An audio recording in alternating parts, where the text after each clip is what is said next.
చలికాలంలో చలి పెడుతుంది, ఎండాకాలంలో ఎండలు కొడుతుంటాయి, వానాకాలం అయితే వదలకోకుండా ముసురు పెడుతుంటుంది. కానీ ఇలాంటివన్నీ గతంలో, ఇప్పుడు కాదు. రోజులు మారుతున్నట్టే మనుషులు మారుతున్నారు, మనుషులు మారుతున్నట్టే కాలాలు మారుతున్నాయి.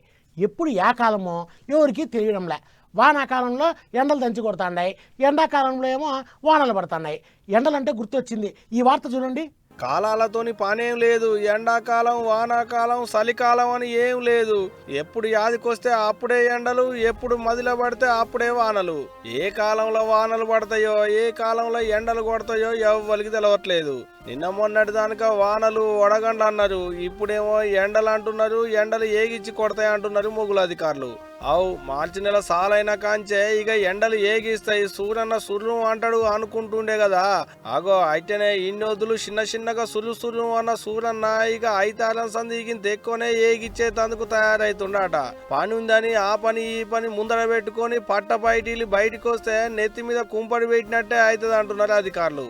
ఇప్పటికే 39 డిగ్రీల దానుకున్న ఎండ ఉష్ణోగ్రత ఇక ఐతారం సంది ఓ 5 వద్దుల దానిక ఇంకో 5 డిగ్రీల దానిక వెలిగేటట్టే ఉన్నదంటున్నారు. అందుకనే పనులు ఏమన్నుంటే పొదటిల్లి 10 వరకే చూసుకోరి. నాకేమైతుంది, నేను తోపుని అనుకుంటా ఎండకెగబడి పోతులా అంటే అటంక ఎండ తోపుని దోముతుంది, జనంతా పైలంగుండులి అంటున్నారు అధికారులు. ఈ 5 వద్దుల తర్వాత మరి ఎండలు ఉండవా అంటే ఎందుకు ఉండవు, మాగుంటాయి. ఏప్రిల్ మే నెలలలో ఈగింత పైలంగా ఉండాలంటున్నారు మొగులు ఆఫీసర్లు.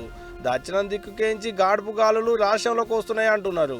ఈగిటు బల్లెకు పోయేటి పొల్లగాళ్లకు సుత సెలవులు ఇస్తారు కాబట్టి జనంతా పైలంగా చూసుకొని పొల్లగాళ్లను షీటికి మాటికి బజార్లు పట్టుకొని తిరగనియకూరి. పొద్దు కాల జనంతా ఎండ మగ్గేటి దానిక పొల్లగాళ్లను బయటికి రానియకూరి. ఏం చెప్తున్నా.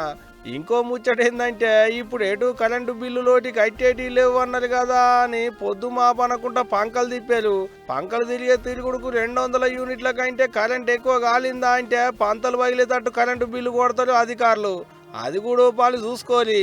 ఏదైతే కానీ ఈ ఎండాకాలం పోయేటి కనుక పబ్లిక్ కు బగ్గ తిప్పలే ఉన్నట్టున్నది పోండ్రి.